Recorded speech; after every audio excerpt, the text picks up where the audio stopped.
continuación va a tomar la palabra Jorge Crespo González, que es profesor de Ciencia Política en esta facultad y es especialista en administración pública, o sea que nos va a aportar, no es exactamente un historiador y no ha escrito sobre este periodo, pero nos va a aportar otro punto de vista desde la construcción del Estado y de la administración. Buenos días a todos y a todas. En primer lugar, quiero agradecer en nombre del decano, que no puede estar en este momento, está volviendo de un viaje, que se produzca este acto en nuestra facultad, ¿no? con todos los grandes intervinientes, grandes historiadores que me acompañan, y estoy seguro que para él habría sido un placer realizar la presentación junto con el profesor Javier Zamora. Decía el profesor Álvarez Junco que él era un intruso. Realmente el intruso creo que soy yo, porque ni por especialidad directa ni por otras cuestiones he trabajado los temas administrativos del siglo XIX, pero desde luego no he trabajado los temas históricos con profundidad ni tengo pues, la competencia, ¿no?, que pueden tener el resto de intervinientes para hablar del asunto. Por eso apelo a su generosidad y también quiero reconocer, ¿no?, pues el trabajo de preparación que ha tenido el profesor Zamora. Realmente, cuando yo le propuse el asunto, estaba pensando en un acto pequeñito de homenaje al profesor, de homenaje a Gumersindo de Azcárate, pensando que nuestra facultad no podía dejar pasar por alto el centenario de su fallecimiento, pero ese acto pequeñito,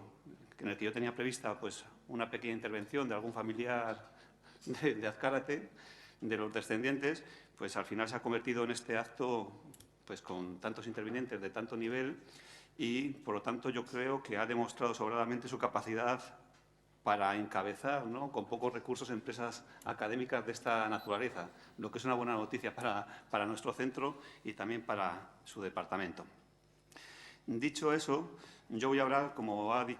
planteado el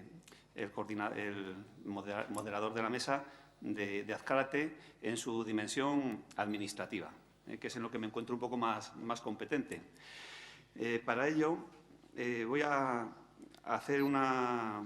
identificación de Azcárate en tanto alto funcionario. Después vamos a tratar cuáles son los aspectos administrativos que había sobre la mesa en el periodo del sexenio revolucionario, pero también posteriormente, y realmente estuvieron sobre la mesa todo el siglo XIX y algunos de ellos todavía llegan hasta nuestra época, para ver cuáles eran los males de la administración del momento, qué remedios planteaba el propio Azcárate y, finalmente, hacer alguna pequeña mención de la actualidad de su pensamiento. Bien, si nos vamos al principio, ¿a qué tipología o cómo se puede enfocar a Azcárate en tanto alto funcionario? Nos encontramos que la personalidad de Azcárate es extraordinariamente rica. Aquí ya se ha destacado pues, que era un político parlamentario brillante, catedrático de universidad, conferenciante en todos los foros habidos y por haber, ateneos, casinos, sociedades de amigos del país, etcétera. Por lo cual, podemos decir que dentro de ese complejo currículum también tiene una pequeña parte de alto funcionario. Alto funcionario, ya lo he dicho, como catedrático de universidad, primero profesor y después catedrático de universidad de esta universidad, por lo cual me siento muy satisfecho de haber incentivado, ¿no?, de alguna manera, que se realice el homenaje también aquí. Y también después como letrado de la Dirección General de Registros. Desde esa atalaya funcionarial, él pudo conocer, ¿no?, de una manera directa, de primera mano, pues cuáles eran los males, las fallas que tenía el sistema administrativo en su época y las repercusiones que tenían para la gobernanza del sistema político general. Ya hemos dicho, yo defiendo que la alta función pública y la política se encuentran muy relacionadas. Y no es una cuestión que me haya inventado yo, sino que los estudios empíricos nos muestran en situaciones como la española cómo existe entre los dos colectivos pues, un tránsito, ¿no?, continuo entre políticos y altos funcionarios y viceversa. Y no únicamente desde el punto de vista de los colectivos, sino también desde la perspectiva de las funciones que se desarrollan. En alguna época, sobre todo a principios del siglo XIX, pues hubo una tendencia en Francia diferenciar los dos planos, el plano de la administración, de la alta función pública, como la de la ejecución, y sin embargo el ámbito de la política, de los políticos, como los que tenían la voluntad ordenante, generaban el motor, ¿no?, de las relaciones sociales, etcétera. Realmente ya en ese momento histórico ya hubo algunos autores que levantaron la voz diciendo que no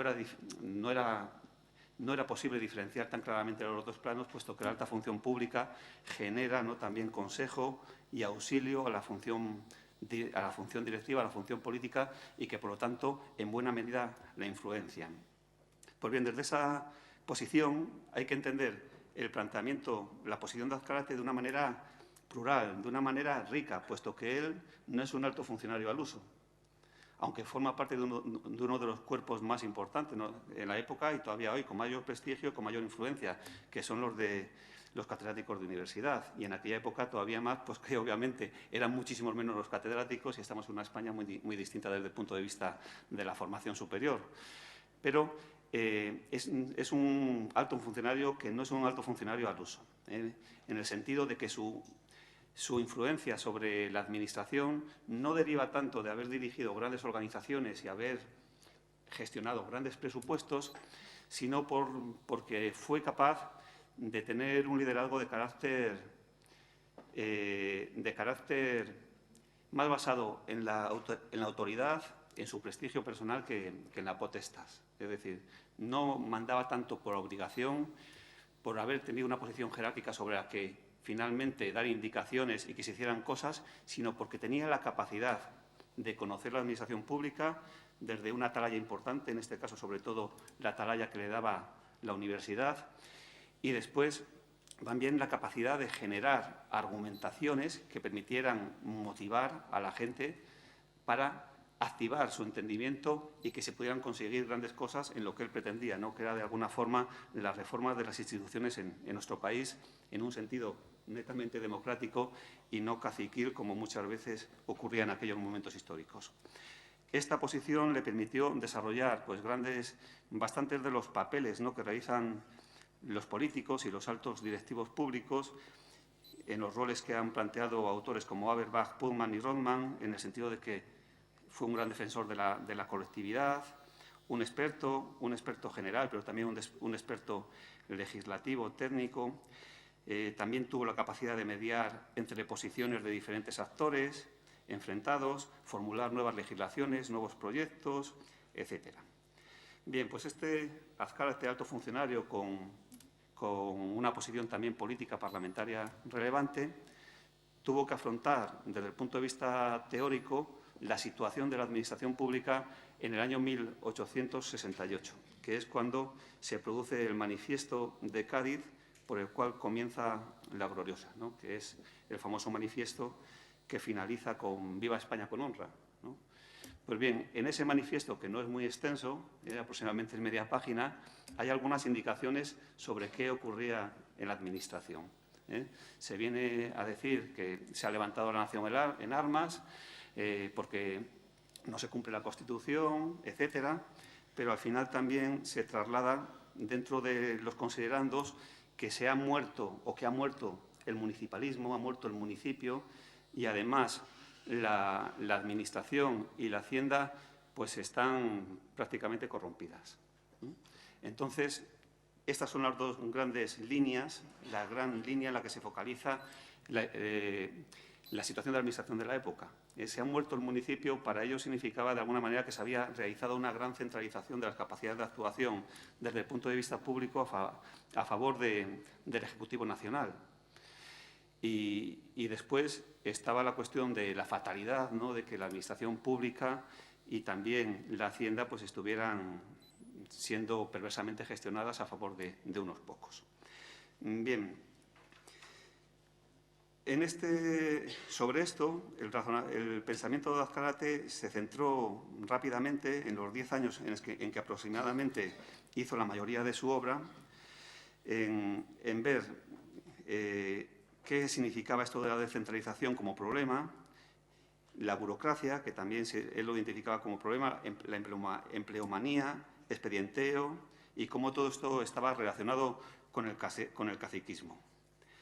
Bien, en su obra, en la obra en la que más directamente trata el asunto, que es El régimen parlamentario en la práctica,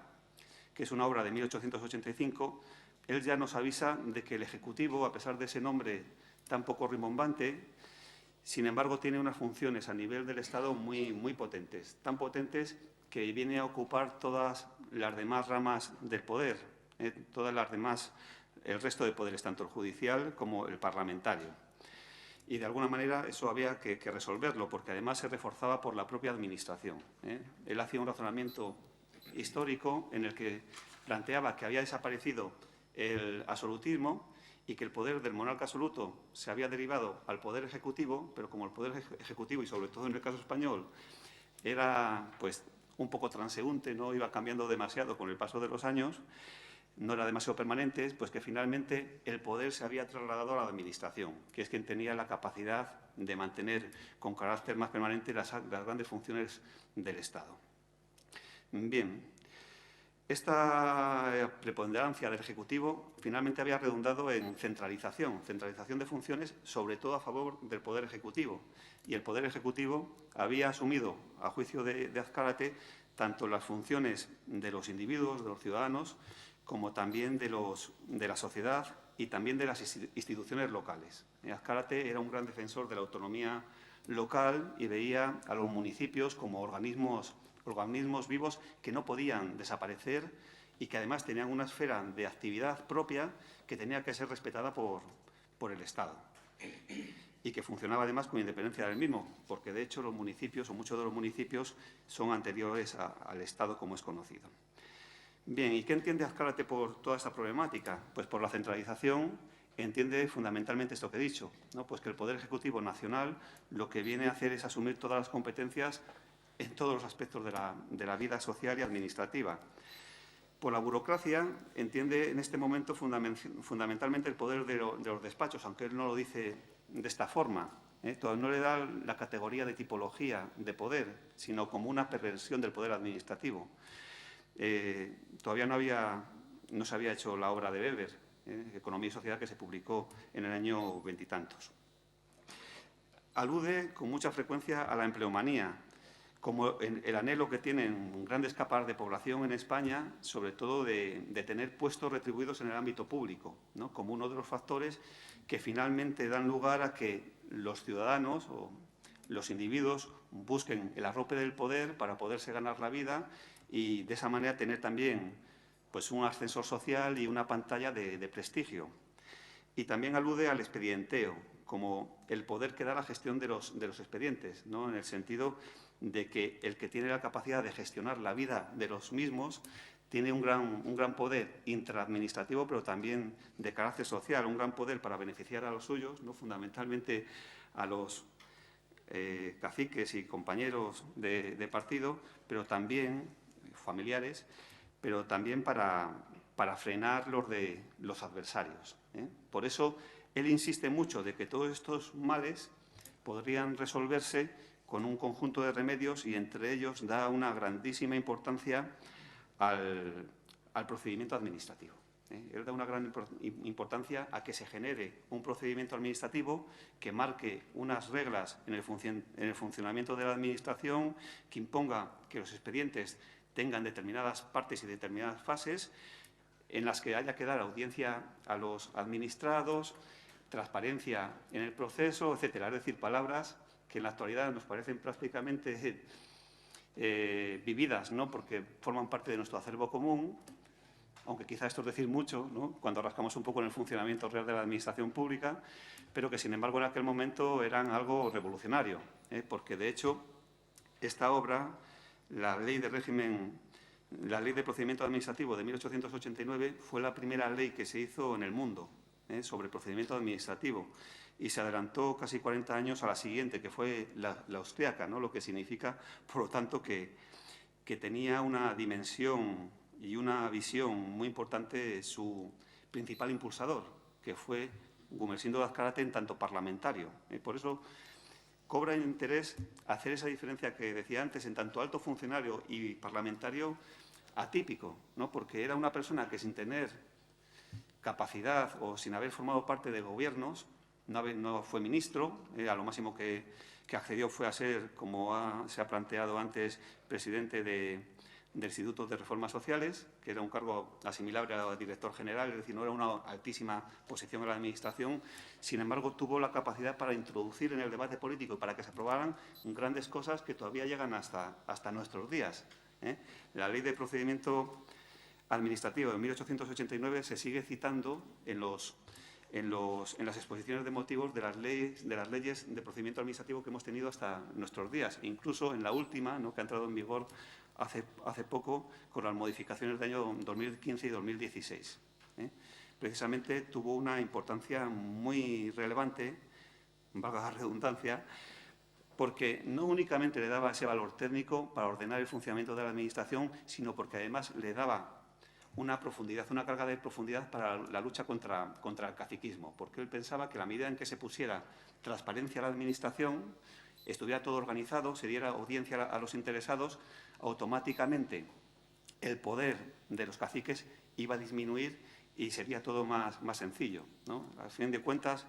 sería hacer coherencia práctica una de las frases que le gustaba a él mucho repetir, ¿no? No sé si era entre el rico y el pobre, ¿no? O entre el fuerte y el débil, la libertad oprime y el derecho libera, ¿no? Pues estaríamos un poco en esta línea. Reglamentar el funcionamiento de la Administración daría cartas para que los débiles fueran acompañados únicamente de su propio derecho ante el funcionario o ante el alcalde o ante la autoridad pública que correspondiera y pudieran hacer valer sus pretensiones. ¿Qué remedios propone Azcárate? Pues habla mucho para intentar que el sistema no sea tan centralizado, de incrementar el federalismo. Habla mucho de autonomía local, defendiendo la autonomía local como algo distinto a la descentralización administrativa, de la que habla Costa, por ejemplo. Autonomía local partiendo de que los municipios tienen son seres vivos para él, son personalidades, personas vivas que tienen su propia esfera de intereses que deben ser respetados por los poderes públicos y no son únicamente una demarcación administrativa del Estado para desarrollar sus políticas en el territorio, que era un poco la visión que se planteaba en algunas escuelas y que de alguna manera sugirió Costa y él tuvo que limitar y que tuvo que matizar. También habla de la necesidad de crear organizaciones colectivas y sociales que asuman los fines sociales, es decir, que entre el ciudadano y las administraciones hayan escalones intermedios de carácter social que se ocupen también de esferas de intereses que les son propios. Gracias. También habla de empoderar a los funcionarios de base para que cumplan la normativa, etcétera. Bien, ¿y qué actualidad tiene ya nuestro buen Gumersindo de Azcárate? Y con esto ya voy a acabar. En este centenario de su fallecimiento, todavía estamos en los meses inmediatamente posteriores al mismo, pues que tiene importancia lo demuestran cosas directa e indirectamente, ¿no? Indirectamente, el hecho de que se hagan muchos homenajes en bastantes sitios, entre ellos en la Institución Libre de Enseñanza, en las que además ha participado también Gonzalo Capellán, donde se ha hecho además una nueva publicación de Minuta de un Testamento, el libro al que se ha referido también este autor. También el hecho de que en la Fundación Sierra Pamble y en la Universidad de León, además coincidiendo con las fechas de su fallecimiento, se hicieron unas jornadas que duraron 2 días, que también tuvieron mucho interés sobre su figura. Aparece su perfil publicado en la página web del Congreso, lo podéis consultar y allí encontraréis pues, un poco cuál fue su trayectoria parlamentaria y sus grandes obras y cuál fue el valor, ¿no?, que se le da desde el punto de vista parlamentario. Esto no ocurre en muchas ocasiones. No hay muchos más parlamentarios de esa época que tengan su perfil en la actualidad en la página del Congreso contando estas cosas. Desde el punto de vista de más actividad parlamentaria en nuestros días, pues tenemos esa ley de procedimiento administrativo que todavía hoy sigue rigiendo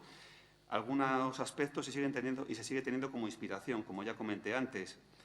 La ley de represión de la usura, una ley del año 1908. Si nosotros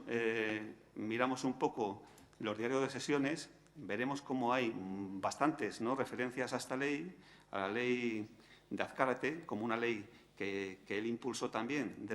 desde su puesto de parlamentario, no como gobernante, no como miembro del Poder Ejecutivo, y, sobre todo, teniendo en cuenta que el artículo 1 pues, es un monumento jurídico que merece ser probablemente concretado, que merece probablemente adecuarse a los tiempos, como dicen muchos parlamentarios, pero que está ahí. Es aquel que viene a decir, a ver, lo tengo,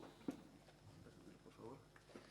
para aquellos que no lo conozcan, que será nulo de todo contrato de préstamo en que se estipule un interés notablemente superior al normal del dinero y manifiestamente desproporcionado con las circunstancias del caso o en condiciones tales que resulte leonino, habiendo motivos para estimar que hubiera sido admitido a causa de la situación angustiosa del que lo pide, etcétera. Entonces, este artículo es repetido en la actualidad hasta la saciedad, precisamente porque se trata no de sustituirlo, sino de modificarlo para concretar qué debe entenderse por interés leonino en nuestros días, en este momento en el que han aparecido tantísimos chiringuitos financieros, los bancos a veces no han dado la información adecuadamente con la transparencia adecuada y que es necesario concretar más para que se puedan judicializar los asuntos y tener mejores resultados. Y, finalmente, también, si miramos los diarios de sesiones en estos años, y ya finalizo con la benevolencia del moderador, hay bastantes alusiones también a algunas expresiones de Azcárate, que las utilizan los diputados haciendo las suyas. Por ejemplo, algunos dicen, utilizando, como digo, expresiones de Azcárate, un país puede vivir con leyes injustas, pero no puede vivir sin unos tribunales de justicia que administren pronto y bien la justicia, de donde indirectamente se da clara cuenta de la importancia que el autor daba al funcionamiento de la Administración de Justicia. Y, además, también aparecen numerosísimas veces, pues, por ejemplo, otra expresión como las leyes deben ser ciegamente obedecidas y libremente discutidas. Y, bueno, lo dejo aquí y si hay alguna cuestión, pues en el coloquio podemos hablar. Muchas gracias. Muchísimas gracias, profesor Crespo. Gracias a los dos por atenerse al tiempo previsto. Y le toca el turno al profesor Javier Moreno Luzón, que es